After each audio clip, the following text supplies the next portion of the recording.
Profesor de investigación del CSIC, Antonio Rosas, que trabaja en el Museo Nacional de Ciencias Naturales, con la charla que veis ahí detrás, si habéis visto los anuncios, preguntas y respuestas sobre el enigma neandertal. Para presentaroslos diré que él es... Está el micro un poco raro, ¿no? Pues es el director del grupo de paleoantropología del Museo Nacional de Ciencias Naturales del CSIC. Es responsable de los estudios paleobiológicos de los neandertales del Sidrón, el yacimiento de Asturias, desde 2003, aunque previamente había formado parte del equipo investigador de Atapuerca, en la época en que obtuvo el premio Príncipe de Asturias, yo creo. Además trabaja, me estaba comentando ahora que está realizando la primera excavación en la Sierra de Quivas, en Murcia, y participa en el proyecto de la Boella en Tarragona, ambos dos del Pleistoceno inferior. Tiene multitud de trabajos en revistas de alto índice de impacto que a los científicos de aquí nos darían envidia: Science, Nature, PNAS, todos sabéis lo que es esto. Además es autor de varios libros y artículos de divulgación. Yo voy a destacar los dos, bueno, uno, el que yo conozco, los neandertales, y el último, que creo que una de las presentaciones fue la semana pasada, de hecho, los primeros homínidos, paleontología humana. Ambos dos de una colección que os recomiendo a todos, que se llama ¿Qué sabemos de?, que es de la editorial CSIC La Catarata, que tiene unos libros divulgativos buenísimos. Bueno, yo no me enrollo más y le paso el micro a Antonio y nos va a sorprender, yo creo, con los neandertal. Muchas gracias. Lo primero, gracias por haberme invitado. Este es un género que cultivo poco, es decir, el dar una charla en un pub. Es la primera vez que lo hago, lo cual está muy bien. Y vamos a ver qué tal nos sale. Me acabo de dar cuenta que se me ha olvidado traerme un puntero. No tendremos. No sé. Vale. A mí también se me ha olvidado. Bueno, vamos entonces sin puntero. Vamos a hablar de los neandertales, las preguntas, algunas respuestas que tenemos. Ya sabéis que los neandertales son un grupo humano que por lo general ha despertado y despierta mucho interés, en tanto que es el grupo humano, como vamos a ver, más próximo a nosotros evolutivamente, y gracias a su estudio podemos aproximarnos en gran medida a, cuando menos, desvelar o cuando menos plantearnos de una forma más cercana algunas preguntas sobre nuestra propia naturaleza evolutiva, sobre nuestro propio origen. Bueno, vamos a empezar. Una pregunta general que podemos hacernos es ¿quiénes eran los neandertales? Como acabo de decir, los neandertales es un grupo humano extinguido que vivieron o que ocuparon la mitad occidental del gran continente eurasiático.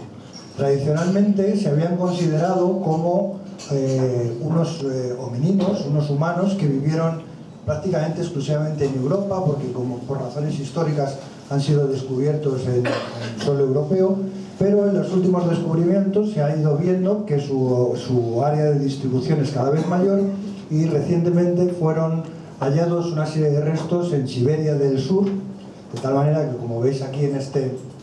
Qué pena que no tengamos puntero. Con el ratón, sí. ¿Dónde está el ratón?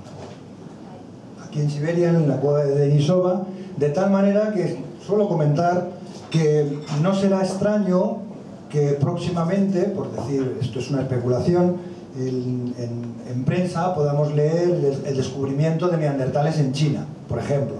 En el sentido de que, claro, China es un país inmenso que también invade, por así decirlo, o se acerca a la parte más occidental de Eurasia, de tal manera que, en definitiva, su ámbito de distribución geográfica es hoy en día conocido, la mitad occidental de Eurasia, y mayor de lo que pensábamos hasta hace relativamente poco.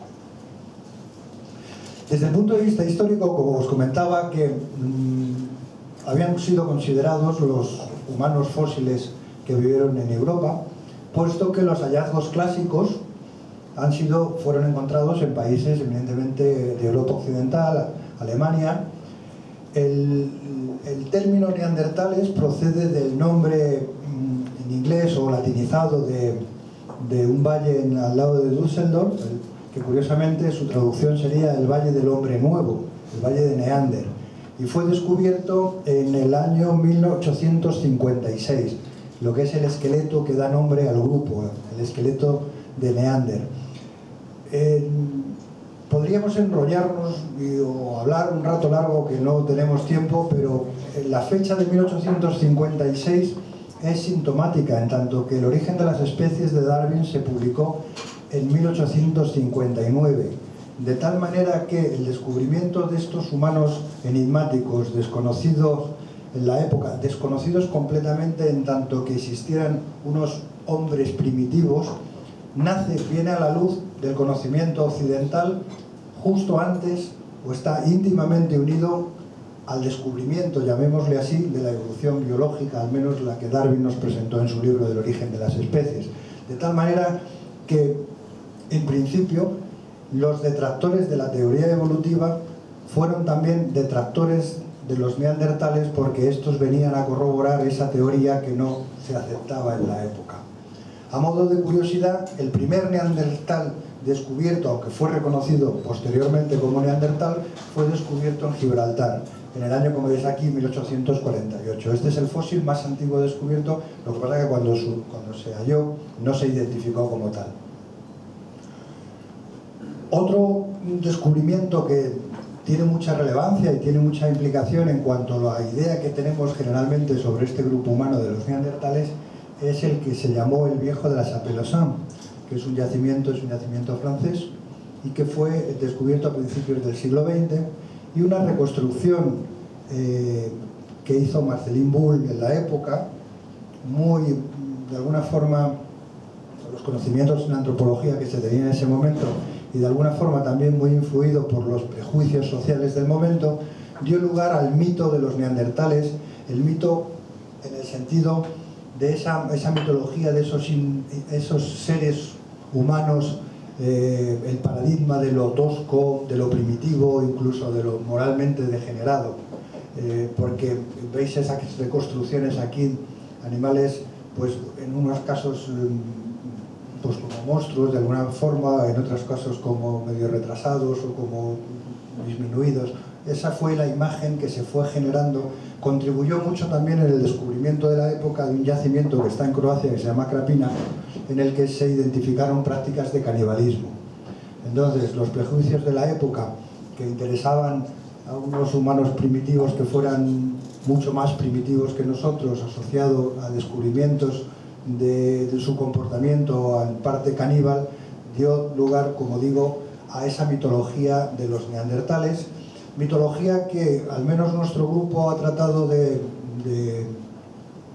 no sé si la palabra es combatir, al menos de criticar, porque lo que estamos descubriendo e iremos comentando paulatinamente son que por supuesto, este grupo humano no responde a esa imagen, sino que simplemente eran, como iremos viendo, neandertales, con las implicaciones que esto pueda tener.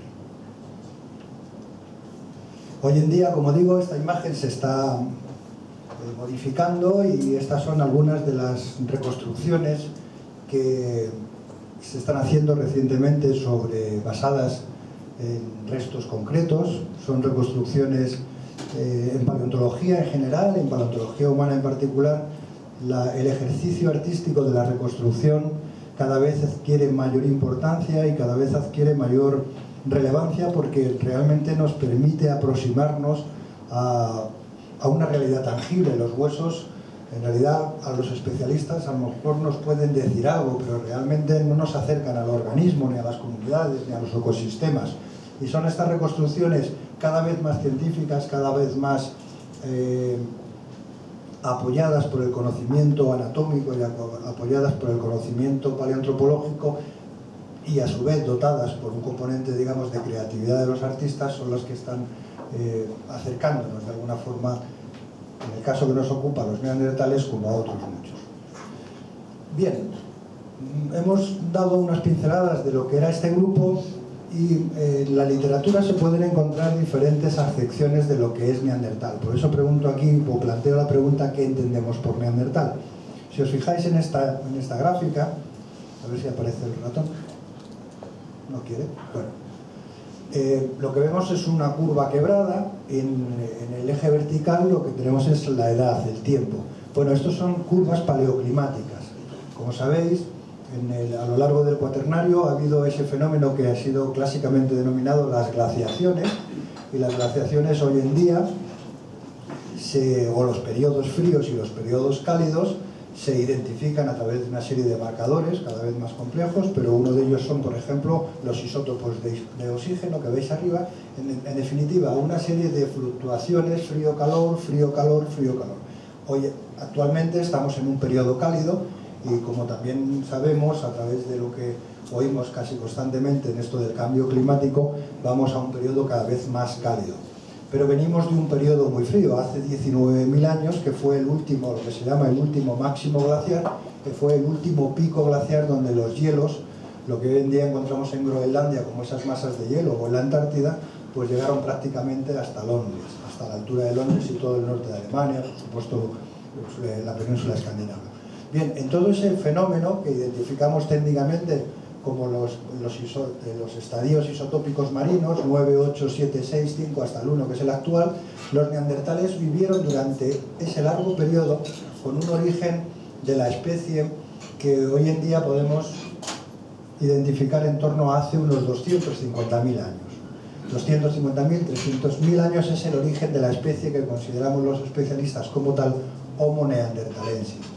Y ya digo, hay una serie de fluctuaciones. Entonces, antes de los 250, 300.000 años, encontramos unas poblaciones también en Europa, muy bien representadas en Atapuerca, por ejemplo, en la cima de los huesos, que de una forma general se conocen como los pre-neandertales o los ante-neandertales, en tanto que son las poblaciones que los precedieron y, según alguna hipótesis, que fueron sus antepasados. Y a partir de ese momento pues encontramos diferentes periodos que llamamos los primeros neandertales y los neandertales clásicos, que son esos que hemos visto antes, los encontrados en el Valle de Neander, en Gibraltar, en Montecchio en Italia, en Spí en Bélgica, esos que vivieron en torno a hace 100.000 y 40.000 años. Y luego está un fenómeno muy interesante que también comentaremos brevemente, que son los neandertales tardíos, es decir, los últimos neandertales, los que están, las últimas poblaciones que vivieron justo antes de su extinción y que tienen un comportamiento y que tienen unas características y una fenomenología muy particular. Bueno, este es un esquema un poquito ampliado, como veis aquí a la izquierda, la misma columna con las mismas curvas paleoclimáticas, con un periodo más amplio que abarca 700.000 años. Tenemos algunos representantes de esos anteneandertales, como comentaba, la cima de los huesos, en Atapuerca, Petralona, Aragó, Mauer, y luego los neandertales. Y aquí a la derecha lo que vemos es una ampliación de las curvas paleoclimáticas, donde encontramos con mayor resolución, por ejemplo, en los sondeos que se hacen en el hielo en Groenlandia, o en la Antártida, o a través de lagos, en fin, diferentes sondeos, una mayor resolución de todos esos cambios climáticos, que es donde vivieron esos últimos neandertales o esos neandertales clásicos. Y ahí tenemos señalados la cronología del Sidrón, que es la población de neandertales, la muestra de neandertales que estamos estudiando en el Museo Nacional de Ciencias Naturales, que procede, hablaremos de ello en detalle, que procede de Asturias. En toda esa fenomenología, en todo ese vaivén climático y ecológico, uno de los aspectos más interesantes es el reconstruir la paleoecología, el medio ambiente donde vivieron estas poblaciones, en tanto que hoy en día no se entiende la paleontología humana, no se entiende la evolución humana si no es inscrita en los cambios medioambientales y paleoecológicos que tuvieron lugar. Y aquí es un esquema sencillo donde podemos ver abajo esas masas blancas que representan la extensión de los hielos del norte y la retracción de las poblaciones de animales y plantas que se retraen en lo que se denominan los refugios del sur, que son fundamentalmente, en el caso del occidente europeo, las penínsulas del sur. Cuando el clima cambia y se hace cálido, como veis, hay una recuperación de los colores en verde, porque el bosque se extiende y hay un fenómeno de expansión de poblaciones o de recolonización de poblaciones que luego vuelve a suceder en otro periodo frío, y así en varios episodios, en varios pulsos, de tal manera que la paleoecología, tanto de la fauna, de la flora, como de los humanos en este caso, especialmente en Europa es un territorio especialmente sensible a los fríos, se inscribe en un constante ir y venir, de tal manera que esto además nos va a servir para discutir algunas de las hipótesis de interpretación del porqué de la anatomía de los neandertales. Y hablando de anatomía, aquí tenéis un ejemplo clásico de lo que es un cráneo neandertal, donde están representados o figurados algunos caracteres típicos de ellos, pero fundamentalmente, para no entrar en detalles demasiado aburridos o técnicos, lo que tenemos es una configuración muy particular del cráneo. En primer lugar, los neandertales tenían una gran bóveda craneal, es decir, un gran volumen encefálico, incluso superior al nuestro. Nuestra capacidad craneana está en torno a la media humana, a pesar de nuestra inmensa variabilidad, está en torno a los 1.350 centímetros cúbicos, y los neandertales tenían una media en torno a los 1.500 centímetros cúbicos, de tal manera que el cerebro de los neandertales era mayor que el cerebro de los Homo sapiens.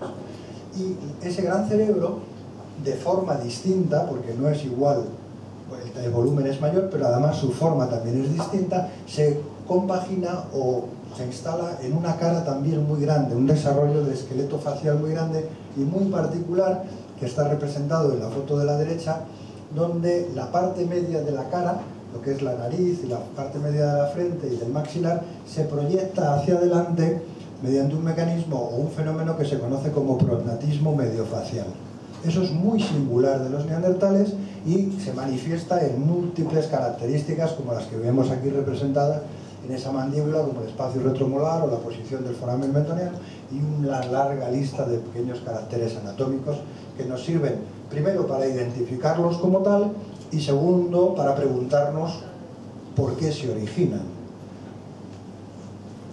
En el esqueleto postcraneal también su anatomía es peculiar, comparada al menos con la nuestra, y destaca fundamentalmente, bueno, aparte de su arquitectura corporal, lo veis en esta imagen más pequeñita, comparando un esqueleto neandertal con sapiens, eran de estatura más baja y su cuerpo era más ancho, con una particular configuración del tórax. Curiosamente, y esto es un tema que estamos trabajando ahora directamente, cada uno de los que estamos implicados en estos estudios, hasta hace relativamente poco y por ausencia de datos pensábamos que estas características eran propias de los neandertales, que habían evolucionado en la evolución conjuntamente a la evolución de ese esqueleto facial, de ese prognatismo mediofacial. Lo que estamos viendo con nuevos datos es que probablemente el esqueleto postcraneal, es decir, el esqueleto que está por debajo del cuello, en los neandertales sea un esqueleto de una especie primitiva que ha sido heredado por ellos. Y esclarecer esos puntos es una de las cosas en las que estamos trabajando. ¿Cuál es el origen de este grupo? ¿Cuál es el origen de los neandertales? Pues, fijaros en esta imagen que a mí me gusta particularmente mucho porque creo que es muy ilustrativa. La foto de la derecha, por aquí tenemos una comparación del cráneo neandertal y de un humano moderno. Fijaros, así grosso modo, la configuración de la cara, qué distinta es en unos y en otros. Entonces, ¿dónde se pensaba, dónde se ubicaba el origen evolutivo de este grupo humano, de esta anatomía, de esta configuración craneofacial tan peculiar? La foto que tenéis, la imagen que tenéis a la derecha fue publicada en el National Geographic, si no recuerdo mal, en 1985. Y en ese momento, la imagen que teníamos era el tiempo que tenemos a la derecha, en azul y en verde, y en rojo tenemos una especie de autopista evolutiva donde, arrancando desde antepasados de 4 millones de años, se evolucionaba desde los Australopithecus en diferentes fases de evolución de lo que entendemos por el género Homo. Homo habilis, Homo erectus, Homo sapiens arcaico, y finalmente en el tiempo tenemos aquí Homo sapiens. ¿Dónde caían los neandertales? Fuera de circuito. Directamente fuera de circuito. Es decir, sabíamos que su cronología era algo más reciente en esos neandertales clásicos de 100.000 años, Pero ¿dónde ubicarlos evolutivamente? Sencillamente no se sabía. Y por de ahí la representación de ponerlos. Ese enigma no estaba resuelto. La resolución de ese enigma ha venido posteriormente de la mano de la comparación anatómica y morfológica de un amplio conjunto de fósiles humanos asignados al género Homo, que veis aquí, de la comparación de los fósiles europeos, asiáticos, africanos. Es decir, para resolver este tipo de cuestiones, puesto que como no sabemos en principio ni de dónde ni cuándo vienen las especies que podemos estudiar, no conocemos el pasado, pues hay que estudiarlo, hay que considerarlo en una amplia escala, una escala planetaria, sencillamente. Y hoy en día manejamos este tipo de modelos. Arriba, como veis, también en la vertical del tiempo, tenemos representados una serie de cuadraditos que cada uno de ellos está representando una especie de homínido del pasado y su rango temporal, y en puntos punteados, en líneas punteadas, lo que vemos son las posibles relaciones evolutivas, las posibles relaciones filogenéticas. Aquí abajo lo tenemos ampliado, el círculo de arriba, el óvalo de arriba, en lo que llamamos los homínidos de cerebro grande, que son cuando ya empieza a aparecer en el registro fósil humano seres humanos con capacidades craneanas por encima de los 800 centímetros cúbicos aproximadamente.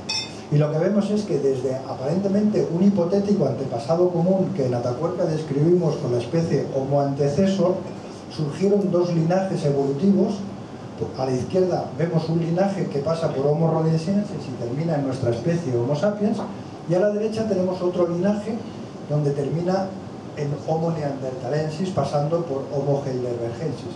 Curiosamente, en los últimos 4 años, no sé si llega siquiera, hemos tenido que añadir una línea más, porque en ese linaje de la derecha que da lugar a los neandertales han aparecido a través de datos paleogenéticos un grupo humano nuevo, extinto, que no conocíamos absolutamente nada de ellos y que se ha venido a denominar los denisovanos, en honor a la cueva de Denisova, que es de donde han aparecido también en Siberia del Sur. Bueno, en definitiva, este es nuestro marco filogenético donde hoy en día podemos inscribir a este grupo. Nos podemos preguntar, y nos preguntamos, a veces a nuestro pesar, cuáles son las posibles causas de la neandertalización, es decir, de los procesos que han dado lugar a la anatomía de los neandertales.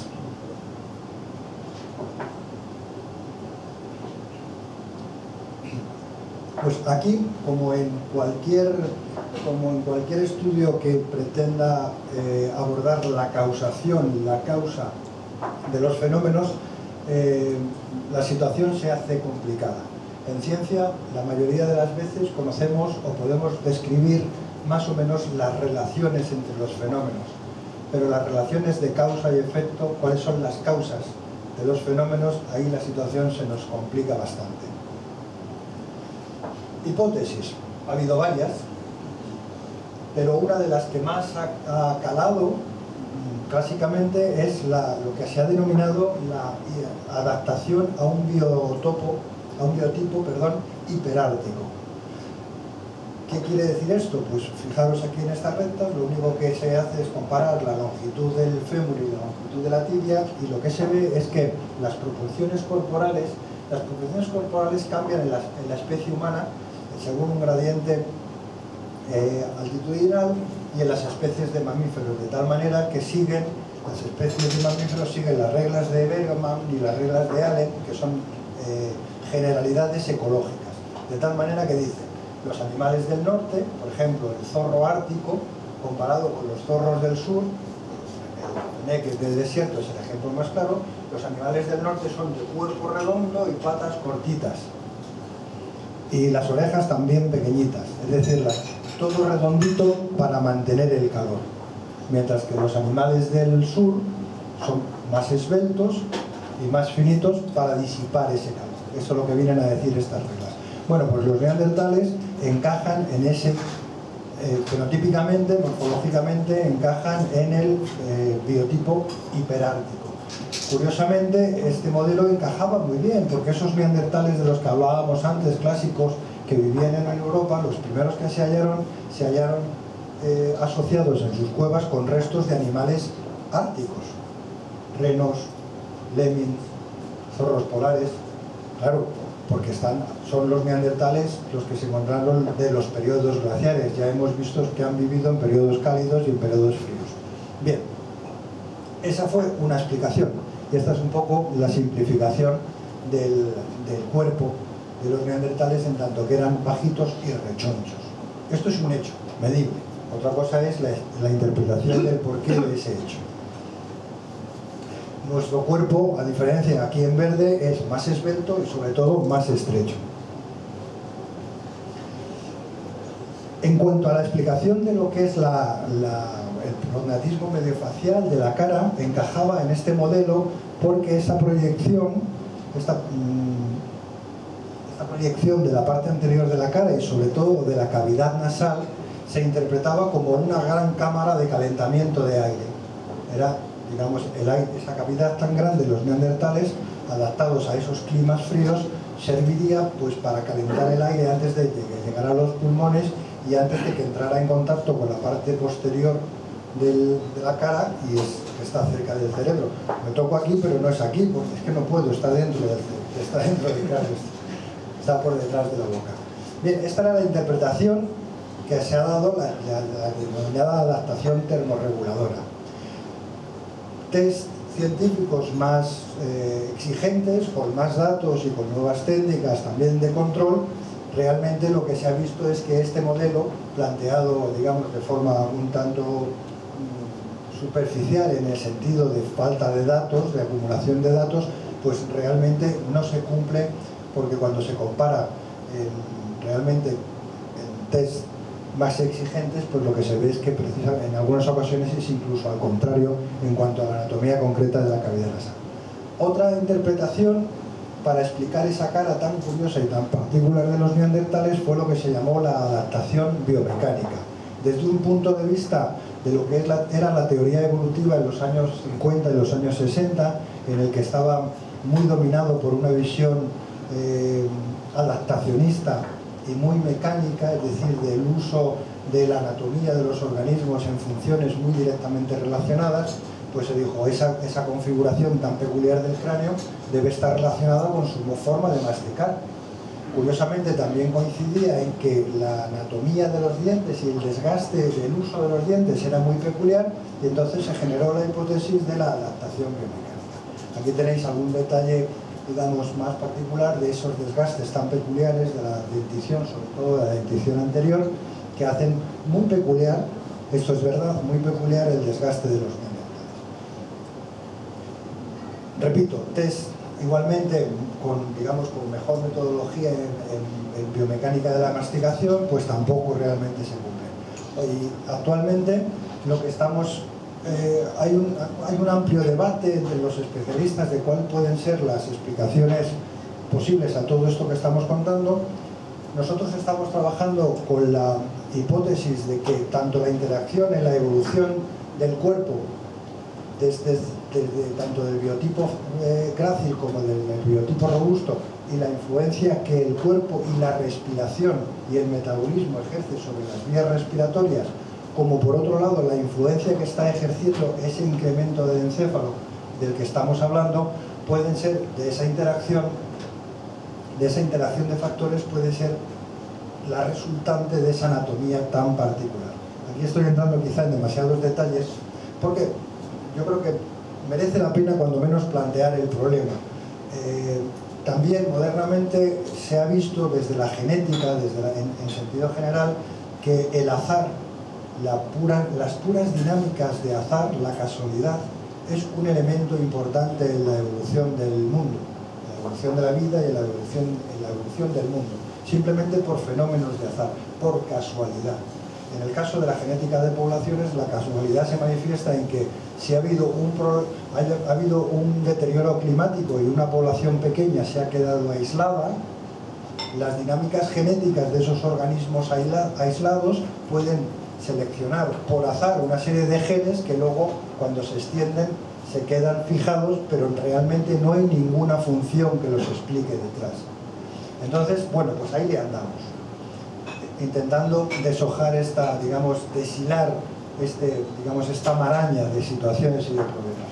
Pero hay un hecho que sí es importante y que emerge y que tiene relevancia, y es lo que hemos aprendido es que, como vemos aquí, el cerebro de los neandertales, que decía que puede tener una gran influencia a través de la epigénesis, de la configuración de la cara, el cerebro de los neandertales es muy grande, el cerebro de nuestra especie Homo sapiens es muy grande, pero las dos formas de cerebro han aparecido independientemente la una de la otra.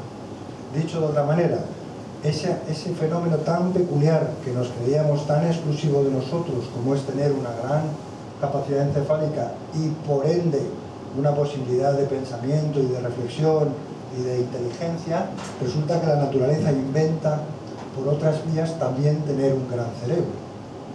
La naturaleza inventa soluciones que nos creíamos únicas y que ha sido inventada de diferente manera.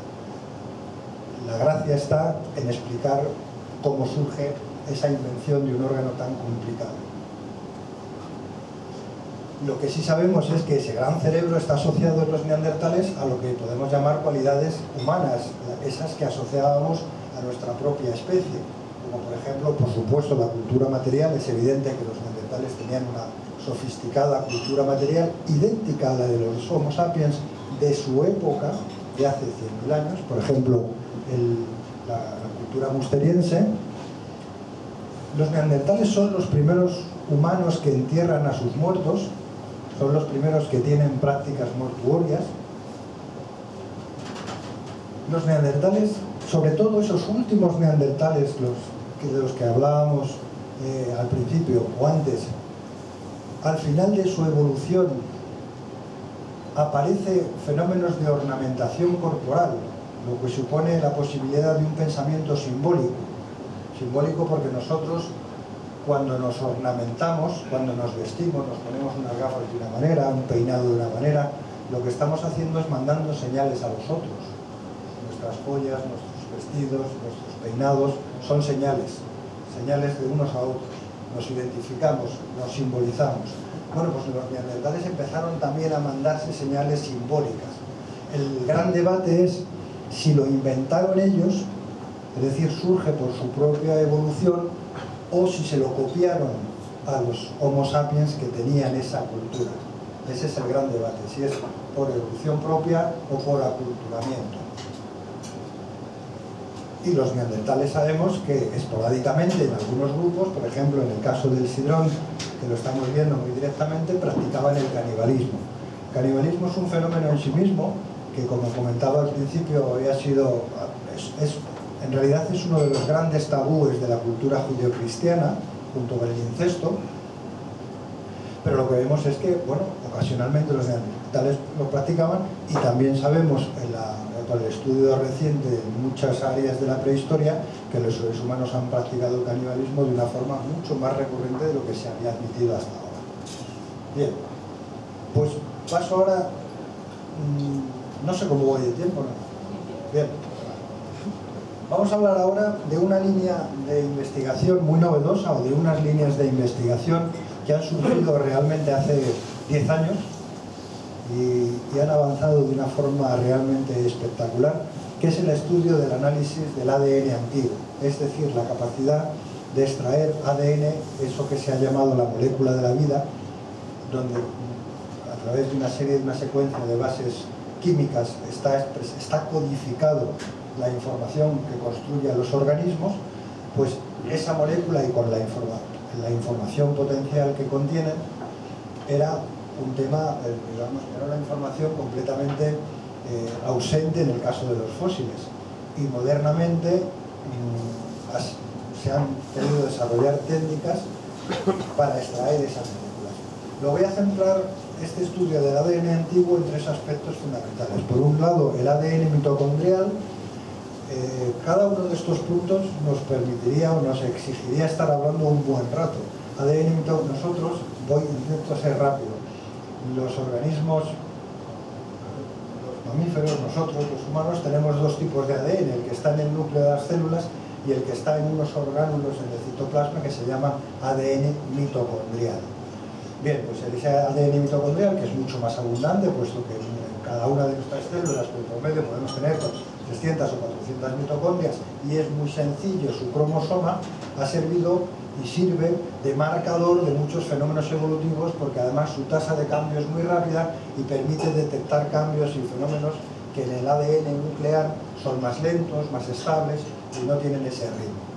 Luego está el estudio de los genes específicos, eso que hemos denominado que estarían en relación con la adaptabilidad, es decir, genes que sirven para algo en concreto, que sabemos que tienen una relación funcional directa. Y luego está lo que hoy en día se llama la genómica, que es el estudio del ADN en masa. Es el estudio, no se estudia un gen, no se estudia el ADN mitocondrial. El personal no se conforma con esto y dice, vamos a secuenciar todo el ADN de un organismo. Todo. Eso se llama el genoma.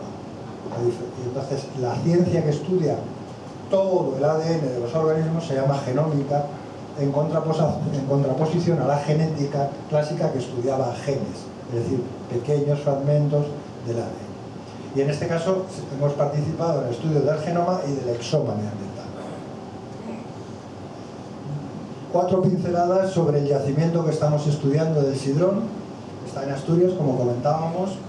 Aquí, pues yo señalo aquí en la pantalla, pero claro, vosotros no veis desde allí, está aquí.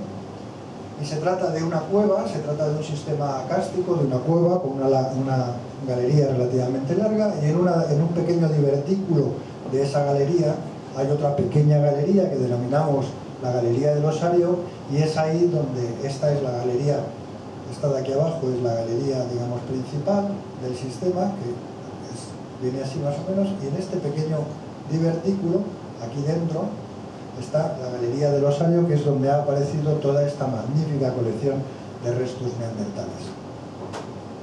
Su datación, no entro en mayor detalle, es aproximadamente de unos 49.000 años, es decir, que estamos hablando, si no de los últimos, pero sí estamos hablando de los penúltimos neandertales. Son unos neandertales clásicos, en el sentido que antes tipificábamos, que se están acercando a ese umbral de los últimos neandertales. Y aquí tenemos unos cuantos ejemplos de los restos que hemos encontrado, por ejemplo, unas mandíbulas bien conservadas, un bloque calcáreo en el que se encontraba un pie en conexión anatómica y parte de una columna vertebral, maxilares. También aparecen piezas de industria lítica musteriense. Y en total hemos recuperado un conjunto de más de 2.500 restos óseos. 2.500 es un número elevado para una colección de fósiles, o yo diría muy elevado. Hay que tener en cuenta ciertamente que no todos esos 2.500 restos son tan espectaculares como ese maxilar o estas mandíbulas. Muchos son pequeños fragmentos, algunos que tenemos clasificados como indeterminados o no clasificados por su pequeño tamaño. Y además son algunos de ellos, el conjunto de la colección está especialmente fragmentada, lo cual es una faena desde el punto de vista del estudio de la anatomía, pero es una bendición desde el punto de vista del comportamiento, porque esa fragmentación procede del comportamiento caníbal de los neandertales. Y fueron ellos los que machacaron los huesos para extraer el cerebro, para extraer la médula ósea. Entonces, ese machacamiento nos da una gran información comportamental y nos hace la faena a la hora de estudiar anatomía, porque nos lo tienen todo roto. Bien, hemos identificado 13 individuos, que tampoco está mal, y decimos que todas las partes del esqueleto están conservadas. No significa que los 13 esqueletos estén, sino que decimos fémur, tenemos. Húmero, ¿cuántos? Tenemos. Dioides, que es muy raro, tenemos. Falanges distales del dedo, hay. No significa que tengamos los 13 fémures derecho de los 13 individuos. Bien.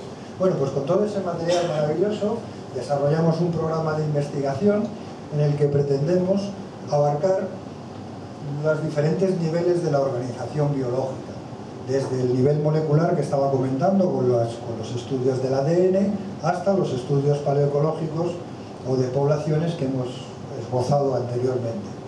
A modo de pequeño de inventario, pues aquí hacemos estos esquemas en los que una de nuestras intenciones es la personalización de los individuos. Repito, hemos identificado 13 individuos, de los cuales 7 son adultos, 3 masculinos, 4 femeninos, 3 son adolescentes, 2 son juveniles, hay un infantil, Y lo que estamos intentando es personalizar a esos neandertales. De tal manera que estamos intentando, aquí no se lee, pero digamos vamos sumando tanto... ¿Dónde estará?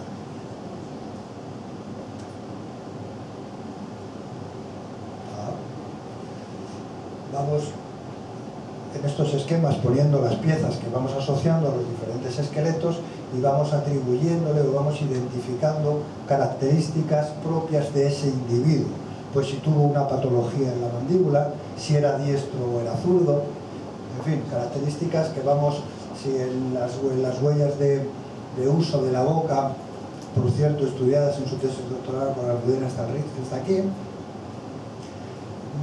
aparecen determinadas características que nos hablan de un determinado comportamiento en la talla, en fin, personalizando a los neandertales del Sidrón. Hemos hecho una exposición que acaban de desmontar, estaba en el Museo de Altamira, en Cantabria, primero estuvo en el Museo de Oviedo y esa ha sido denominada Los 13 del Sidrón. Hablaba de las huellas que aparecen en la dentición. La dentición es especialmente útil a la hora de entender el pasado, tanto por su anatomía, porque los dientes son una estructura muy compleja y muy agradecida, recogen muy bien cambios evolutivos y son estables además, como porque son un medio de interacción con el medio. Los neandertales además usaban lo que se llama la boca como una tercera mano, de tal manera que agarraban muchas cosas con la boca. Todos lo hacemos, de una manera o de otra, de manera cotidiana. Cuanto más cerca estamos de los trabajos manuales, más de alguna forma usamos la boca. Y ellos utilizaban la boca como una herramienta permanente. Y eso ha dejado una serie de huellas que han permitido inferir una serie de aspectos, como por ejemplo que todos eran diestros. Todos los analizados eran diestros. Lo cual nos habla de una lateralización del cerebro y una lateralización del cuerpo en el uso. Otros aspectos muy interesantes, por ejemplo, en la paleobiología que estamos viendo, hemos visto, es lo que se llaman las líneas de hipoplasia. Fijaros en este diente, esa banda que aparece aquí, de punteado, que está aquí al microscopio electrónico mejor marcada, aquí se ve muy bien. Eso es lo que se llama una banda de hipoplasia. Los dientes crecen como los árboles, de alguna forma, parecido, por hacer una analogía sencilla, por superposición de anillos. Es la única parte del esqueleto que crece de esta manera, de nuestro esqueleto que crece por superposición de capas. Y esas capas tienen una ciclicidad. Hay ciclos diarios en la deposición de los tejidos duros por parte de las células y hay otros ciclos que antes se asociaban a ciclos semanales, pero tienen una cierta periodicidad de 6, 7, 8, 9 días, y eso determina unas líneas de incremento del esmalte. Bien, pues cuando el individuo sufre de algún estrés biológico, ya sea por una alimentación deficiente o ya sea por un periodo de enfermedad cuando está creciendo, se detiene el crecimiento. Hay una fase, unos días o unos meses, donde el crecimiento se ralentiza. Como los dientes crecen por aposición de tejidos duros, si eso está, el crecimiento del organismo está ralentizado, el de los dientes también. Y deja una marca, que es la que vemos aquí, en este caso tan claro, como vuelve a no querer, este ratoncillo, esas líneas de esmalte. Como además esa periodicidad es contable, podemos estimar cuándo se produjo en la vida de los individuos esa alteración del crecimiento. Y lo que hemos visto es que todos los neandertales del Sidrón tienen una interrupción, un periodo crítico en su vida entre los 2,5 y 3,5 años, que se asocia con el periodo de destete. Cuando cambian de alimentación desde la leche materna a otra alimentación y además pierden el poder inmunológico de la leche materna, están más sujetos a infecciones, de tal manera que hay un periodo crítico de estrés en la vida de los neandertales. Bueno, y más cosas que no podemos entrar. Otra cosa, en ese orden estamos estudiando los patrones de crecimiento propiamente, y uno de los mejores ejemplos hemos reconstruido, que es el mejor representado, el juvenil 1, que es un individuo de unos 7 u 8 años, en el que está el esqueleto bastante bien representado, y estamos tratando de ver cuáles eran las pautas de crecimiento de este individuo en la comparación del crecimiento de los individuos neandertales, porque su manera de crecer también era distinta a la nuestra. Y no voy a entrar en muchos detalles. Seguimos con el ADN. Esto ha sido una pequeña digresión, un pequeño desvío para meternos en el mundo del sidrón en particular, y vamos a ver qué datos hemos podido extraer del estudio del ADN fósil de los neandertales del sidrón. Y una de las cosas que hemos desarrollado en esta cueva, nuestro equipo, y de la que nos sentimos bastante orgullosos, es lo que llamamos el protocolo de excavación limpia. Uno de los problemas que había, aparte de los metodológicos de laboratorio, para extraer ADN de los neandertales, es que los huesos se contaminan muy rápidamente con nuestro propio ADN. A pesar de que esta molécula es muy grande y muy compleja, su capacidad de contaminación es increíble. Está flotando casi como aerosoles en el aire, y al lavar los huesos en la excavación, simplemente con la manipulación, se contamina. Claro, si tenemos un hueso contaminado con ADN nuestro y no sabemos diferenciar si es contaminación o si es lo que llamamos endógeno, tenemos un problema. Para eso se desarrolló este protocolo de anticontaminación, que consiste ni más ni menos que dentro de la cueva, dentro del yacimiento, vestirnos con trajes y con indumentarias y con guantes estériles, como si estuviéramos trabajando en un laboratorio de biología molecular, y extraer los huesos en esas condiciones. Y aquí veis a estos compañeras en este caso, vestidos pues como en un laboratorio de biología molecular, y lo que hacemos en esta nevera portátil, lo vamos a ver después, lo vamos a ver ahora. No me enrollo, y vamos a ver un pequeño vídeo donde vamos a sintetizar el protocolo. Aquí tenemos, esta es la entrada, una de las entradas a la cueva. Es lo que se llama la entrada de la tumba. Realmente es un derrubio que se produjo por una... dinamitaron la cueva y ha quedado ese agujero. Estamos ya en el interior de la cueva del Sidrón, en esa galería que os comentaba antes, que se llama Galería del Río, y ya estamos dentro del yacimiento propiamente, que es la Galería de los Años. Aquí están trabajando nuestras compañeras, y aquí, como veis, de vez en cuando aparecen. Entonces, en el Sidrón, cuando aparece un hueso que puede ser bueno para extraer ADN, se vacía la galería de personal, y entonces a partir de este momento se empieza este protocolo. Alguien, en este caso el Almudena, ayuda a otra persona a ponerse el traje, ponerse estos guantes, y con esta neverita portátil se entra de nuevo en la galería. La neverita portátil es para mantener el hueso frío a una baja temperatura, para impedir que ese posible ADN se descomponga o intervenga en reacciones de descomposición. Por si acaso nos ponemos otros guantes estériles in situ. Los materiales de excavación han sido lavados con lejía, la lejía destruye el ADN, y entonces esa pequeña pizquita de hueso que había aparecido, pues se termina de excavar, como veis aquí, con ese material, con ese cuchillo, en este caso que está esterilizado, y ¿veis? Ese trocito es un trocito de hueso neandertal. Claro, ¿por qué lo sabemos? Porque en el Sidrón solo hay neandertales. Es fácil en este caso, pero claro, ocurre muy pocas veces. Por eso podemos hacerlo aquí. Entonces lo metemos en una bolsa, y esa bolsa dentro de otra bolsa, y esa bolsa a la neverita. Ahí tenemos las típicas pastillas de la Coca-Cola, que lo acabamos de sacar del congelador, y se mantiene frío. ¿Vale? Salimos de la cueva, de la galería, y entonces, una vez fuera, lo que hacemos es, cuando se vuelve, estos años atrás en la excavación, en el hotel teníamos un congelador de -20 grados, y esos huesos extraídos de este modo se congelan a -20 grados hasta que llegan al laboratorio. Este es en conjunto ese protocolo que hemos... Digo, porque es importante saber que se puede aplicar de esta manera, tan directamente, en este yacimiento, porque prácticamente, he dicho todos, pero prácticamente todos los huesos son de neandertal. De tal manera que esa pizquita de hueso que aparece, la probabilidad que sea un neandertal es altísima. En otros muchos yacimientos es todo lo contrario. Hay muchos huesos de animales y muy pocos de neandertales. Seguimos. Como decía antes, estamos en la metagenómica, en el estudio de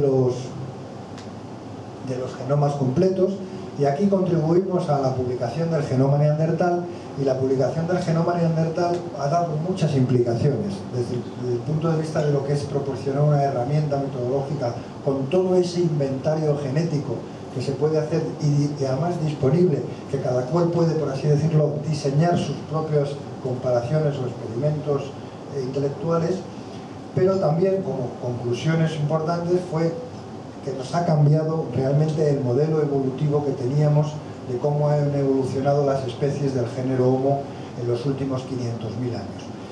Y en este pequeño vídeo vamos a intentar ver qué es la principal conclusión. Aquí tenemos al planeta Tierra hace aproximadamente unos 100.000 años o 150.000 años, y lo que hemos descubierto también es que este planeta Tierra estaba habitado por 5 especies humanas. En África, Homo sapiens, los neandertales, los denisovanos, algunas poblaciones de Homo erectus y Homo floresiensis. Bien, Homo sapiens, nuestra especie, vivía en ese momento solo en África, y con el paso del tiempo lo que se produce es una salida de Homo sapiens fuera de África, y hay una zona de intercambio genético en la zona, lo que llamamos área de hibridación, en el Próximo Oriente. Es decir, las poblaciones sapiens salen de África, se encuentran con los neandertales y se hibridan. Y esos híbridos empiezan a distribuirse por todo el planeta y empiezan a diferenciarse lo que llamamos las razas humanas, las no africanas. Pero esos antiguos pobladores que se empiezan a distribuir por todo el planeta y que terminan ocupando el resto del globo con la extinción de las especies antiguas, arrastran genes neandertales.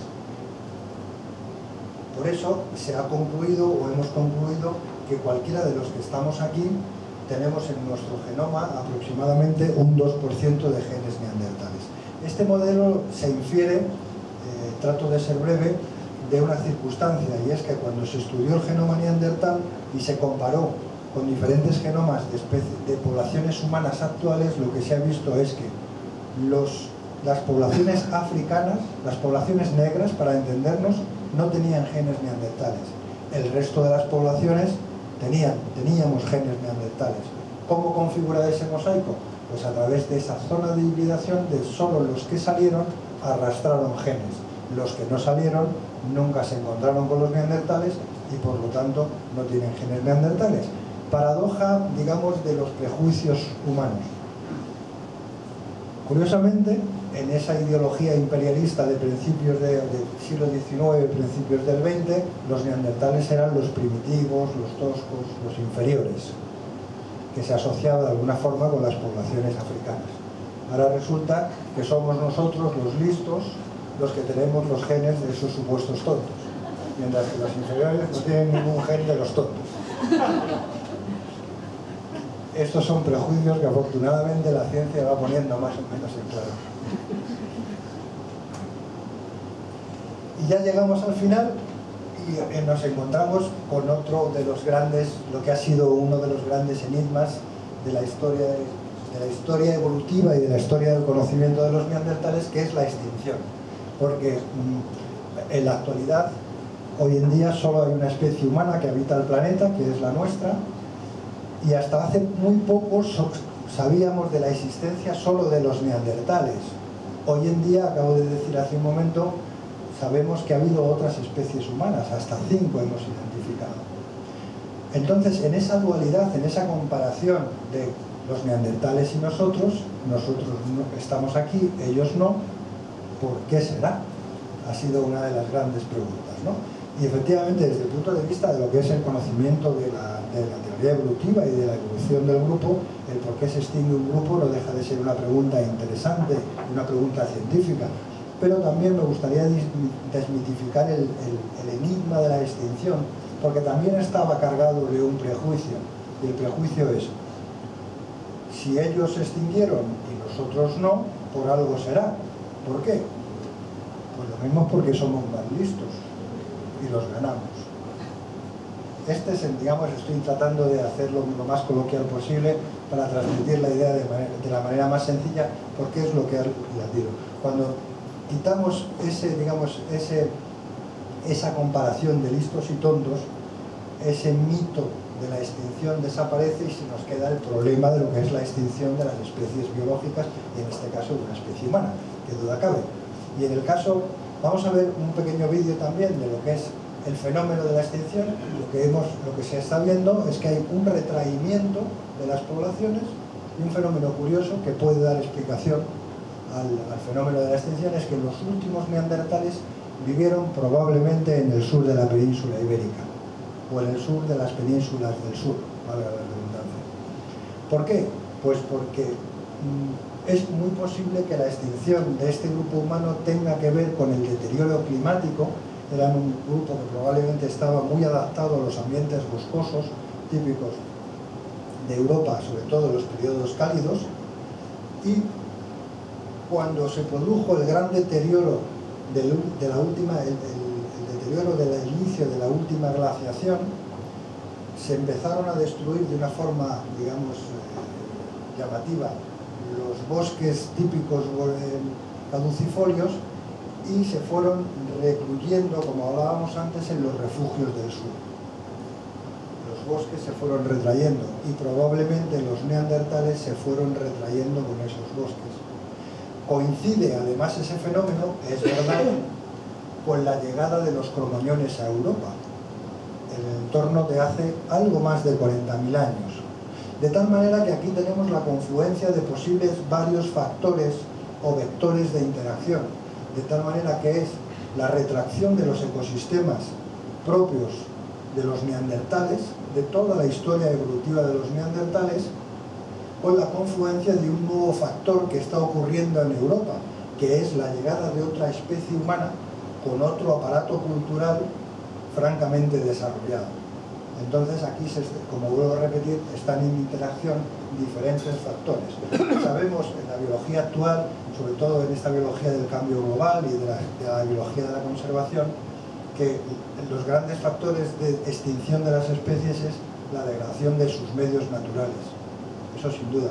Y además sabemos que las causas suelen ser múltiples. Casi nunca una única causa explica un fenómeno de extinción. Y en el caso de los neandertales probablemente esa extinción está en relación a varias causas. Pero lo que sí también es evidente, que es lo que pongo aquí, que es el contacto de dos mundos. Se produce en Europa el contacto de dos humanidades realmente distintas. Un dato paleogenético también muy reciente es hallado extraído de una mandíbula encontrada en una cueva en Rumanía de unos 41.000 años, es que ese sapiens, ese primer cromañón, curiosamente tenía un porcentaje de genes neandertales más alto que el nuestro, del orden del 7-8%. De tal manera que lo que decía antes, la genética nos está cambiando el panorama que teníamos de la evolución de las especies humanas, donde la hibridación, los fenómenos de intercambio genético entre diferentes especies, estamos hablando de estas dos, pero también se ha detectado intercambio genético entre denisovanos y humanos, en este caso habitantes de Nueva Guinea, o también hay un residuo de un ADN antiguo que se interpreta de una especie arcaica, probablemente Homo erectus. Es decir, es un retículo de intercambio genético en pequeñas proporciones, lo cual no anula la identidad anatómica y comportamental de las especies, pero sí hay un retículo que esta nueva biología del ADN antiguo nos está poniendo de manifiesto, a pesar de algunos, incluido yo, porque yo no era partidario de la hibridación entre sapiens y neandertales, y los estudios anatómicos no nos daban estos datos, o nuestra lectura de los datos no nos decían esto, pero la evidencia nos está llevando a este nuevo modelo. Y sencillamente con esto termino diciendo que los neandertales, fuera de esa imagen primitiva, tosca y degradada, sencillamente eran una forma distinta de ser humano. Muchas gracias.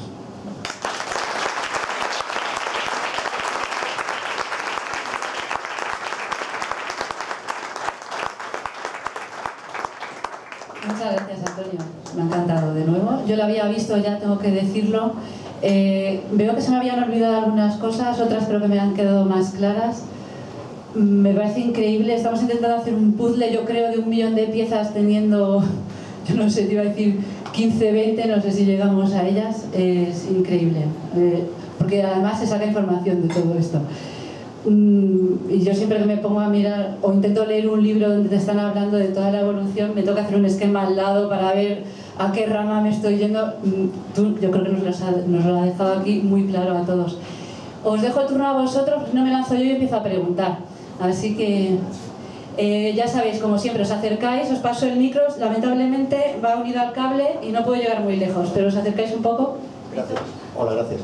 Tenía una pregunta. ¿En los neandertales tenían lenguaje? Perdón. Mi respuesta es categórica, sí.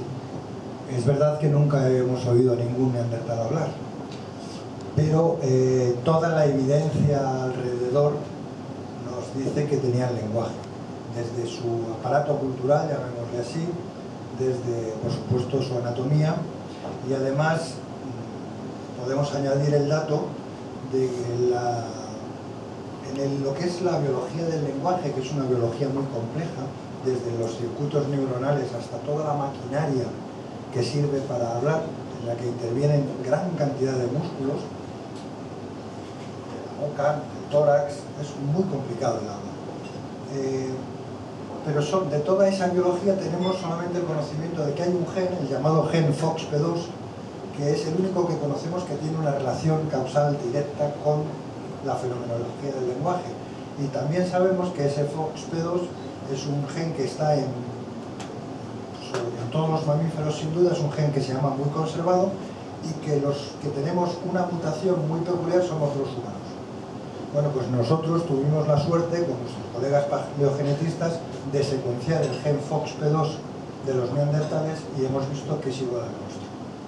Entonces es una nueva evidencia, un nuevo soporte que viene a, digamos, a apoyar eso que resulta, si me apuras y si me permites, casi evidente, viendo todo el mundo, todo el universo. No se puede ser una especie humana con esa complejidad sin un lenguaje. Otra cosa es, y esa es tarea de los lingüistas, o en este caso de los paleolingüistas, es, bueno, vamos a intentar descifrar cómo era ese lenguaje. Esa es otra pregunta. Gracias. ¿Alguna pregunta más? Sí, Marta. Bueno, muy interesante. Has comentado que no hay evidencia de que los neandertales tengan genes sapiens. Entonces me he imaginado que hay alguna población de neandertales que se supone que tienen solo genes neandertales. Es decir, igual que has dicho que hay una población de sapiens que identifica los genes sapiens, que es la africana, deberá haber una población de neandertales puros que identifique a los genes solo neandertales. ¿Qué población es esa? ¿En qué remoto lugar había neandertales puros? Hay que decir varias cosas. Lo primero, neandertales puros o sapiens puros, no se puede hablar en ese concepto, en ese término, porque realmente lo que estamos hablando son de porcentajes de similitud entre secuencias genéticas o entre secuencias anatómicas.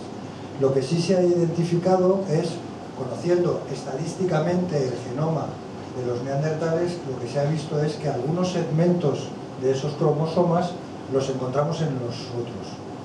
Lo que efectivamente, no sé si lo he dicho en palabras, pero tú lo has deducido, lo que no he dicho es que haya neandertales con genes sapiens. Pero para esto tenemos que esperar 1 mes y medio a que lo publiquemos.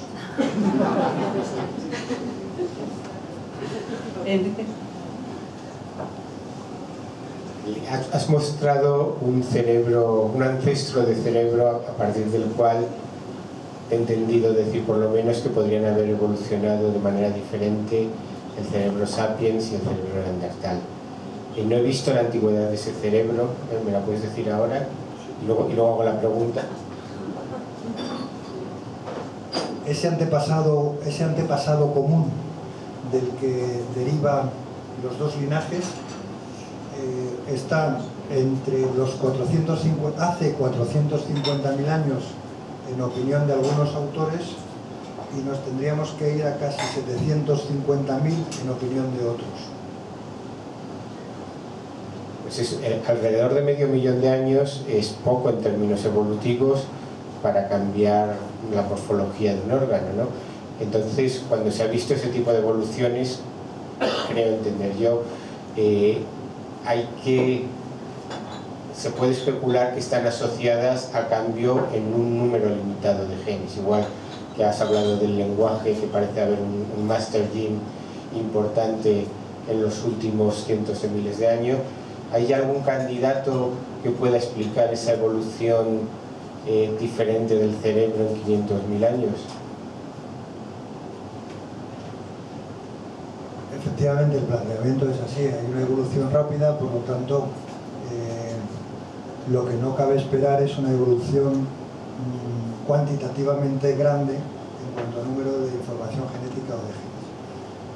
Claro, aquí lo que hacemos es fusionar en la pregunta y el intento de respuesta dos áreas también de la biología, porque la moderna biología, la biología del desarrollo, lo que nos dice es que son los genes reguladores, los genes que regulan el desarrollo e incluso ni siquiera los genes, sino la epigenética, la regulación química por encima del ADN, la que puede estar detrás de esos grandes cambios. Quiero decir, la respuesta directa a tu pregunta en cuanto al candidato, no. Sí que se saben algunos genes con función conocida que tienen, sobre todo, estos genes, su función es conocida a través del malfuncionamiento, casi siempre, no del funcionamiento. Sabemos que cuando hay enfermedades y se rastrea dónde está la información genética, se hace una relación entre ese mal funcionamiento y este gen, y por lo tanto se infiere que la función tiene que estar implicada en este gen. Entonces, conocemos algunos genes que tienen relación con cuestiones cognitivas, por ejemplo, bien, y también anatómicas y demás. Pero candidatos concretos a genes reguladores o epigenética reguladora que determine esa evolución tan rápida de un órgano tan complejo como el cerebro, hoy en día no. Conocer el cerebro, decían algunos biólogos a finales del siglo pasado, que era el gran reto del siglo XXI. Aquí estamos hablando de la paleogenética que supuestamente pueda reconstruir la evolución del cerebro. Estamos lejos.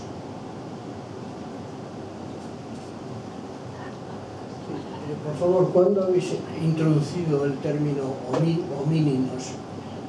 Porque ese libro tuyo supongo que debería ser Los primeros homos, ¿no? Porque no tratáis ahí a los chimpancés. ¿Por qué lo habéis introducido y cuándo el término homínido?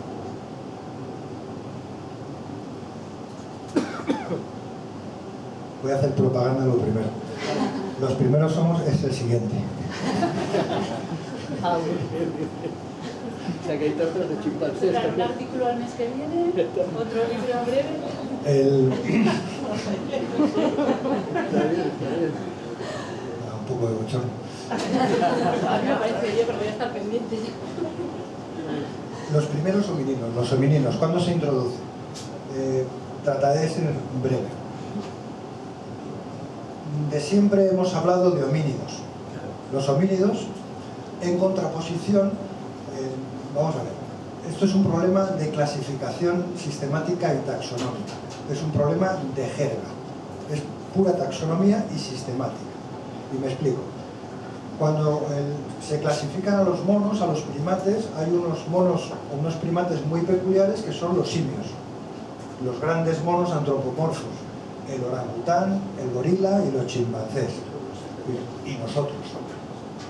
Esos son los hominoidea, junto con los silobátidos, pero esto los quitamos, los figuras. Entonces, la sistemática tradicional hacía una comparación anatómica y de comportamiento y ecológica y decía, los grandes monos, orangután, gorilas, chimpancés, son una familia y les llamábamos póngidos. Y sin embargo, nosotros, que somos muy raritos, y nuestros antepasados nos llamábamos homínidos. Entonces tenemos homínidos y póngidos. La biología molecular y después la genética en particular nos ha descubierto una cosa que es fascinante, y es que el chimpancé está más cerca de nosotros que el chimpancé del gorila. De tal manera que esa clasificación de los grandes monos se rompe. Y tenemos que clasificar al chimpancé con los humanos, porque lo que pretendemos es hacer clasificaciones naturales, ¿no? Es decir, la clasificación sistemática pretende que sea un fiel reflejo, en la medida de nuestras posibilidades, de lo que ha pasado en la historia evolutiva del mundo. Entonces, si genéticamente vemos que chimpancé y humanos están más cerca que el chimpancé de los gorilas, ya nos vemos obligados a hacer un grupo que clasifique a chimpancés y a los humanos. Ya hemos roto el concepto de póngido. Entonces, al romper el concepto de póngido, se llegó al acuerdo de que se hablaría entonces, los descartamos, y entonces hablamos hoy en día de homínidos, incluyendo a todos los grandes monos antropomorfos. Y entonces a partir de esa clasificación empezamos a subdividir en familias, Ponginae, Homininae, y después empezamos a subdividir en subfamilias, ya lo he dicho, y después en tribus, a medida que vamos descendiendo. De tal manera que a los humanos y a nuestros antepasados nos quedamos en el rango de tribu, desde el punto de vista taxonómico, y en latín se llaman hominini, mientras que los chimpancés son los panini y los gorilas son los gorilini. Cuando lo traducimos al castellano nos sale este término feo, por cierto, que son homininos. Entonces ahí no tratas de los chimpancés en Sí, este libro. sí, ahí hablo, bueno, trato de los chimpancés en tanto en estas relaciones de las que estamos hablando, porque es imposible no hablar de los chimpancés o de los gorilas cuando estamos hablando del origen evolutivo del grupo. Entonces me compro el libro. ¿Me parece? Bueno, pues muchas gracias por la charla, que está siendo muy interesante. Y yo lo que tenía interés es en saber, has comentado que compartimos un 2%, bueno, que hemos heredado un 2%, ¿no?, de los sapiens de los neandertales, de genes. Entonces, sí, en el estudio de ese 2%, a través de los genes específicos, estos que has comentado que se pueden estudiar, si sabemos a qué características físicas se corresponden ahora, esa herencia, qué características físicas tenemos de ellos, más o menos, o con qué se puede corresponder. Y si estoy viendo que los neandertales son claritos, rubios, si también eso, por lo menos, no sé, si son los del Sidlón, si son todos así, o si compartimos, si eso nos ha venido o también lo tienen los sapiens. Una botellita de agua, por favor. Sí, dos preguntas en una has hecho. Empiezo por la última. Se estudió también, hemos estudiado un gen, una secuencia génica que tiene que ver o está en relación con la pigmentación, muchas veces, con la pigmentación de la piel y del cabello. Y se estudió este gen denominado MC1R, en una muestra del Sidlón y en una muestra procedente del yacimiento italiano que se llama Monteresini. Este gen se lo inocularon a unas células y se midió su actividad fisiológica en laboratorio. Y se vio que el resultado de la actividad fisiológica medida a través del metabolismo y del CO2 correspondía al metabolismo de las células de gente pelirroja. Uno en Asturias y otro en el norte de Italia. Curioso. Digamos, la frecuencia exacta. Pero además hay otro detalle muy interesante, y es que este gen MC1R, que sabemos que está implicado en la pigmentación, como todo en biología es muy complicado, en la pigmentación hay un montón de cosas ahí metidas para que eso funcione, ¿no? Pero bueno, este es un marcador. La secuencia génica del MC1R de los neandertales no es como la nuestra. Sin embargo, el resultado fisiológico es asimilable a los pelirrojos. De tal manera que lo que vemos es dos cosas. Un gen distinto al nuestro y similar entre dos neandertales relativamente dispares. Esto nos lleva a decir que, qué curioso que dos tan dispares sean pelirrojos, y segundo, que haya una secuencia distinta a la nuestra y de los dos igual. ¿Qué significa? Que el aclaramiento de la piel que en nuestro grupo biológico se produce porque la insolación es menor, también se produjo en ellos, pero a su manera. Es decir, se hicieron claros, no como nosotros, sino a su manera. Y la otra era... Sí, ¿qué características hemos heredado del 2% ese que compartimos? Pues ¿Qué mira, nos afecta? eso no está bien determinado, porque lo que sí se ha estudiado es cuáles son las características sapiens que no son como los neandertales, es decir, las singularidades sapiens.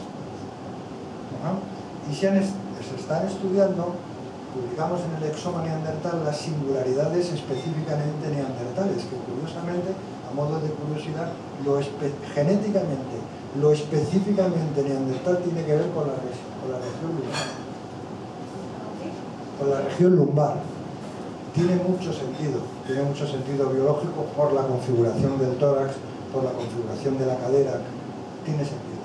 Pero lo que no se ha estudiado es el significado funcional de esas secuencias genéticas que están introgresadas, la palabra, en nuestro genoma. Es verdad que algunos autores han propuesto que el microcefalín, un gen que está implicado en el funcionamiento del cerebro, podía ser tal. Algunos autores también han especulado que algunas funciones relacionadas con el sistema inmunitario y con carencias del sistema inmunitario pueden ser de genes introducidos desde Neandertal. Se está explorando, pero digamos la última literatura más fresca de eso yo no lo conozco, porque ahí ya se empiezan a meter, cada uno nos metemos en nuestra particular especialización y es imposible de abordarlo. Yo no. Sí, yo tengo una pregunta. Hola, una curiosidad. Si te he entendido bien, hace 150.000 años había 5 especies de Homo y una de ellas era la famosa Floresiensis. Te quería preguntar por esto porque cuando salió esto no hace tanto tiempo fue, y no sé si sigue siendo un misterio muy grande. Origen, cómo evolucionó eso. Yo entendí que eran unos homínidos muy pequeños, estaban reducidos a esta isla de Indonesia. No sé si se sabe algo más y se aclara un poco esta rama muy particular de Homo, ¿vale? Los Homo floresiensis, que están descubiertos en la isla de Flores, efectivamente son una singularidad del registro paleoantropológico, y ahí trato de resumir. Su cronología es relativamente reciente, su anatomía es muy peculiar y en algunos aspectos muy primitiva, tan primitiva como que recuerda no solamente a los Homo erectus, sino incluso a la anatomía de los que llamamos Homo habilis, especialmente la anatomía del pie, la anatomía de la mandíbula también. Son de un tamaño muy pequeño y de un cerebro muy pequeño, y fueron interpretados como efecto de la insularidad. La insularidad es un fenómeno que ocurre en evolución cuando las especies se aíslan, valga su nombre, en islas. Y entonces el fenómeno de la deriva génica que se produce y las interacciones ecológicas que se producen en las islas da lugar a unas anatomías muy peculiares. Por ejemplo, en Baleares hay ejemplos muy bonitos de lechuzas gigantes, de conejos muy grandes, porque desaparecen los predadores. Entonces la anatomía, el Miotragus, que es una cabra insular, también es muy peculiar, los elefantes enanos de Sicilia, por ejemplo. Es decir, la insularidad, el fenómeno de la insularidad, del aislamiento genético y de las interrupciones, de las interacciones ecológicas que ocurren en grandes áreas geográficas, da lugar a singularidades anatómicas. Y la interpretación de Homo floresiensis es probablemente un relicto de raíces muy antiguas asiáticas que ha evolucionado en insularidad. Esta es una explicación, llamémosle, ortodoxa. Otros autores, y de aquí que nuestra ciencia no sea como la física nuclear, pues opinan que realmente se trata de una patología. Es decir, esa rareza es producto, por ejemplo, de microcefalia. Mi opinión particular, yo me inclino por el fenómeno de la insularidad y el fenómeno, digamos, de esas raíces evolutivas antiguas. Sí. No, mi pregunta también era en relación a las nuevas especies de Homo descritas, ¿no? Flores, Denisova y ahora más recientemente en Sudáfrica, ¿no? Llaman Naledi, ¿no? Entonces, ¿por qué realmente solo hay una especie de humanos, ¿no? ¿Por qué si había toda esa variedad que prácticamente han podido, ¿no?, convivir en un periodo, ¿no?, relativamente cercano, por qué solo hay una especie? No es una extrañeza, ¿no?, que haya solo una especie de humanos. Y luego da la impresión de que algunos de estos nuevos descubrimientos dependen de circunstancias muy circunstanciales, ¿no? Entonces, la segunda pregunta es hasta qué punto lo que nuestra interpretación, ¿no?, de toda la evolución del genoma está basado en el registro fósil y más recientemente en la genómica, puede depender de, ¿no?, quizá en el futuro de 2 o 3 circunstancias, ¿no?, concretas que nos hagan variar, ¿no?, completamente o en parte, ¿no?, nuestra interpretación. Hasta qué punto es sólido, ¿no?, lo que pensamos ahora, ¿no?, de toda la evolución, ¿no?, de la idea esta de Out of Africa, ¿no?, y toda la migración y toda la relación de todas estas especies, ¿no?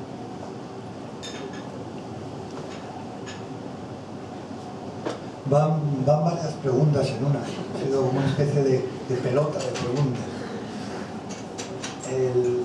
Y la raíz de la respuesta de todas ellas puede estar en lo que comentaba antes, el azar. ¿Por qué una única especie actualmente? Es una pregunta, no cabe duda. Una vez que la hemos desprovisto de mística, de mitos. No, digamos, una vez desprovista, en mi opinión, del concepto de superioridad. Digamos, la ecología hace mucho y la circunstancia también hace mucho. De tal manera que, efectivamente, tenemos un planeta que ha estado cambiando, un planeta en el que en Norteamérica, en Europa, en Australia, vivían grandes animales, lo que se llamaba la megafauna. La megafauna hoy en día solamente existe en África, como continente, donde encontramos esos grandes animales que todavía son más pequeños incluso que los que vivían hace 100.000 años, ¿no? Pero en Asia y en Norteamérica, si habéis visto esta película, la de Ice Age, de Walt Disney, creo, ¿no? Pues con esos... Sí, no es Walt Disney. Pues aquí sí. Mamuts, mastodontes, dientes tigres de sable, estos han estado viviendo, leones, estos animales grandes, perezosos, no porque no se muevan, sino porque son grandes animales. Estos animales han estado viviendo en Norteamérica hace 12.000 años, con los primitivos. ¿Por qué cambia el planeta? Pues porque las condiciones planetarias han cambiado y se ha producido una gran revolución en el planeta Tierra, una de las grandes revoluciones que se han producido.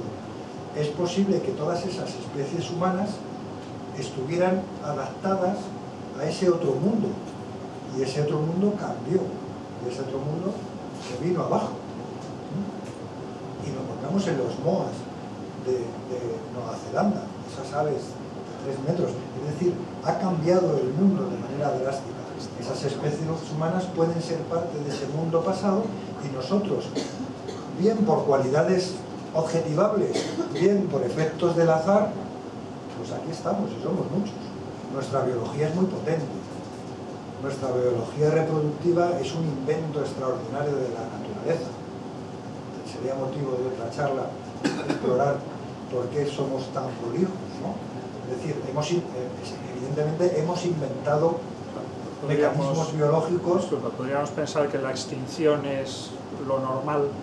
Bueno, parto de la base que no he enunciado en esas palabras, es que el destino de toda especie es extinguirse. Por eso, digamos, forma parte de la desmitificación de la extinción de los neandertales. Y nosotros nos extinguiremos necesariamente. Si hacemos la analogía, la homología de fondo, entre la vida de un organismo que asumimos la muerte como un hecho natural, en las especies, si transportamos ese concepto, asumiremos la extinción como un hecho natural.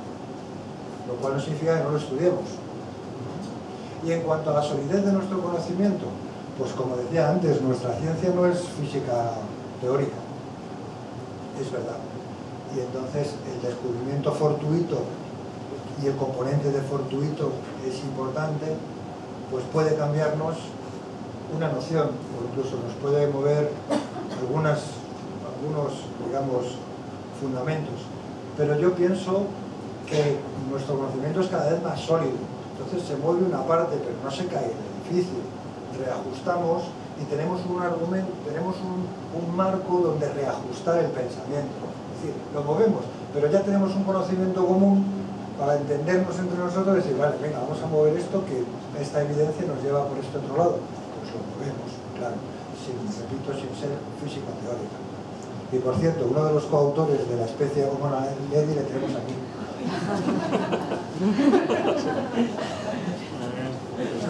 Otra charla. Hacemos a todo. Incluso a estos. Muchas gracias. ¿Alguna pregunta que no? Yo tengo muchas preguntas, pero solo te voy a hacer una. No de 3 en 3 como Rafa. La parte, ese 2% o 2 a 7% de genoma neandertal que nosotros tenemos, ¿son conservados en los diferentes individuos o es totalmente al azar que se hubiese debido de una distribución, digamos, por cruces con sapiens, cruces sucesivos con sapiens? Dependiendo de lo que me respondas, mejor te hago otra. No sé qué responder. No se sabe. Digo por la otra. Las dos cosas. Es decir, todos tenemos estadísticamente un porcentaje en torno al 2%, porque claro, aquí estamos hablando de grandes números. Cuando se hacen estas comparaciones, estamos hablando de casi de lo que eso que se llama los Big Data, que son grandes números de comparación. Entonces, hay una similitud estadística, aproximadamente de ese 2%, pero claro, como también sabemos, en cada generación los cromosomas se van segmentando y se van transmitiendo por el linaje de la madre o por el linaje del padre de forma diferencial, de tal manera que la resultante es estadística. No significa que todos los que estamos aquí tengamos los mismos segmentos de... Pero hay regiones que se encuentran con más frecuencia que otras. Sí, hay regiones que se encuentran... Esas son las regiones que son identificables como procedentes de los neandertales. Otra cosa que esa región particular del cromosoma 21 en ti sea identificable en 100.000 pares de base y en Dani, que ha estudiado en Naledi, pues sea más pequeña, porque ha sido segmentada en otras generaciones. Por lo tanto, emerge un porcentaje. Si hay regiones más conservadas es porque se han seleccionado, porque digamos, ¿no?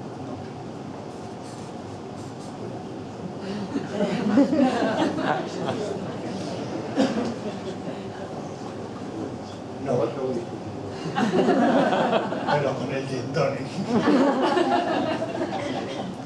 No necesariamente.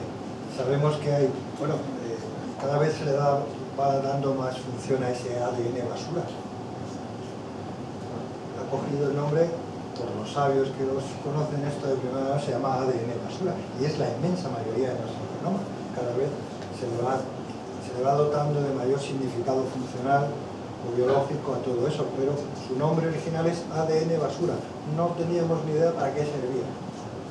Y todo ese ADN se transmite generación tras generación y se va segmentando y se va transmitiendo en ese entrecruzamiento y en esa, digamos, en las meiosis. ¿Alguna pregunta por ahí? ¿Sí?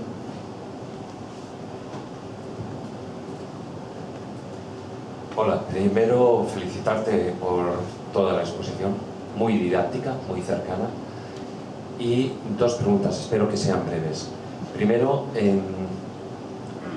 sin ánimo de volver al tema Sapiens puro, pero sí que en el mapa que nos has dibujado, los Sapiens decías que no se habían mezclado, que no habían hecho esas migraciones y que se mantenían en África.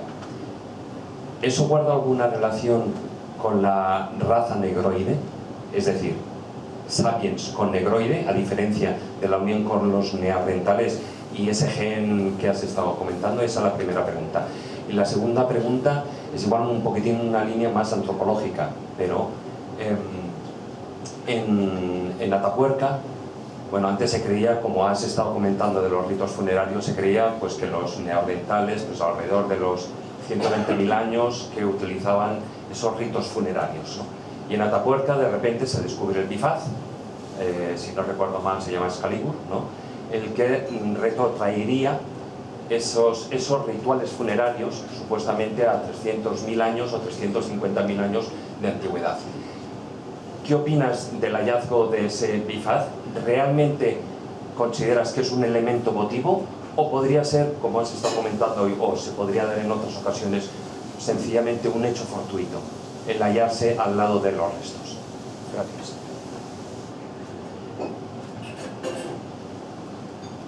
Empezando por la última, varias cosas.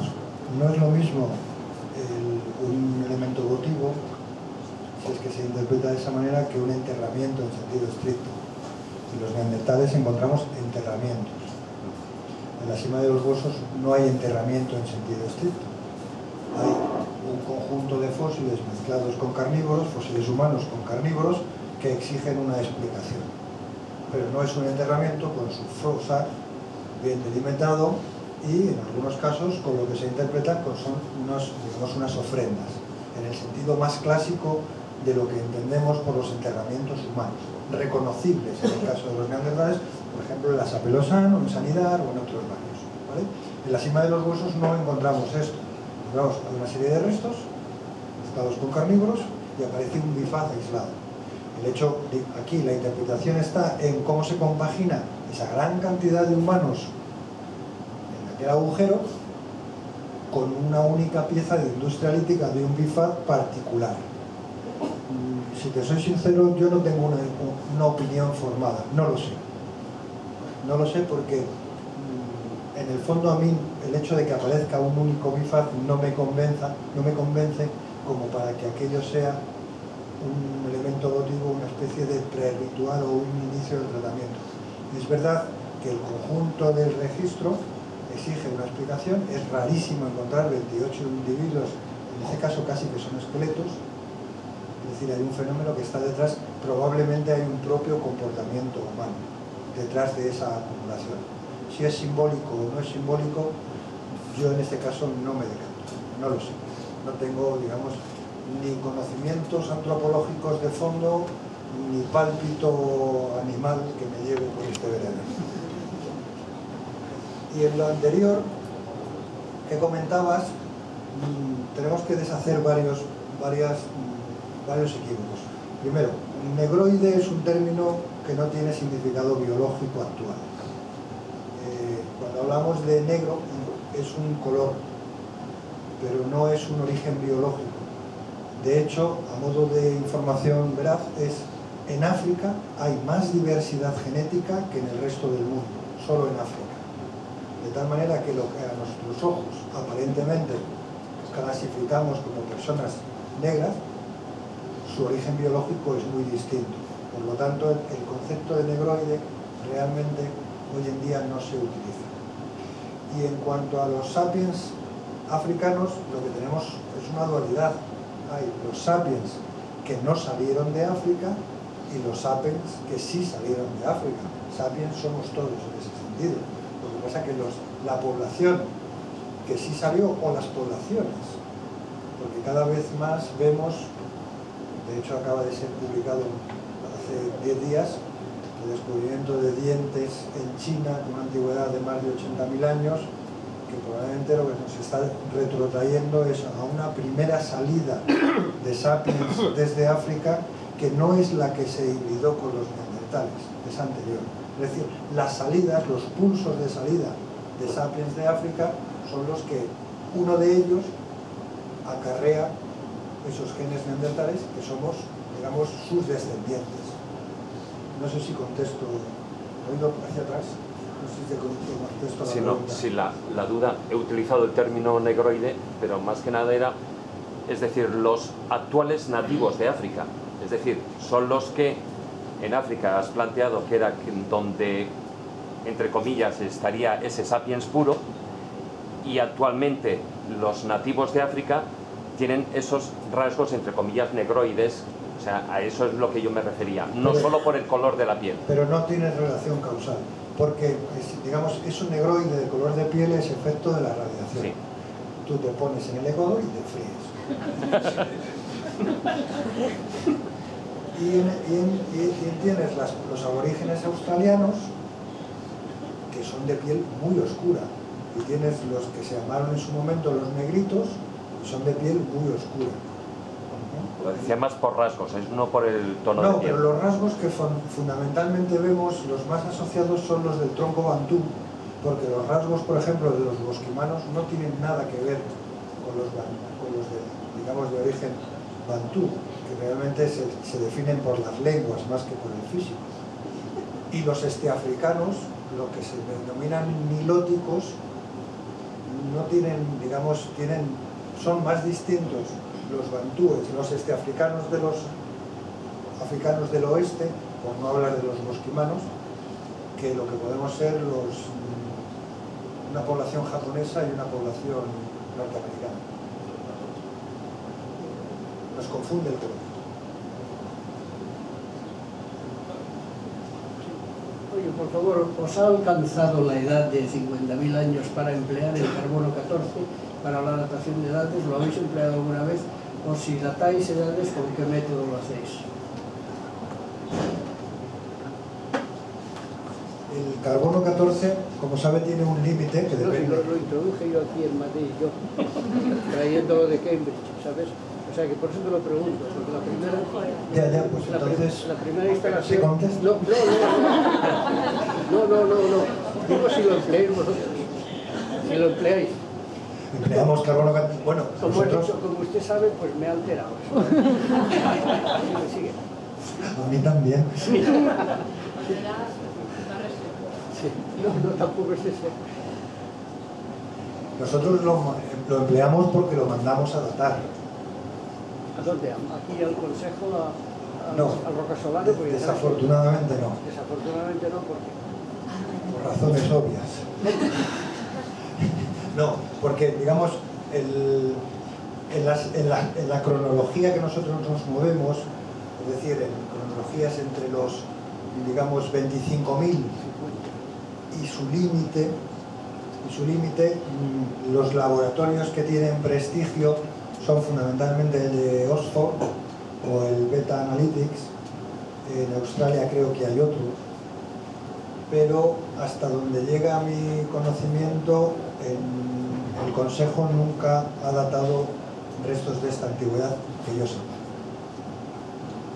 Entonces se suelen mandar, de hecho hay ahora una polémica porque se está recalibrando primero las calibraciones de las curvas de carbono, y segundo por el problema de la contaminación. Y se utilizan la técnica más moderna utilizada en offshore, es eso que se llama la ultrafiltración, que es tratar de eliminar toda la contaminación de carbonos posteriores al del carbono endógeno, ¿no? Bien, entonces los límites del carbono pues, andan realmente en torno a los 47, 8 con problema. A partir de en dataciones más antiguas, ahí entramos en un espectro amplísimo de métodos, desde el spin resonancia, desde las series de uranio torio, más modernamente los cosmogénicos, el ESR que se utiliza en esmalte de dientes, y luego en periodos más antiguos, bueno, pues diferentes cadenas de desintegración de diferentes isótopos inestables. Un espectro amplísimo.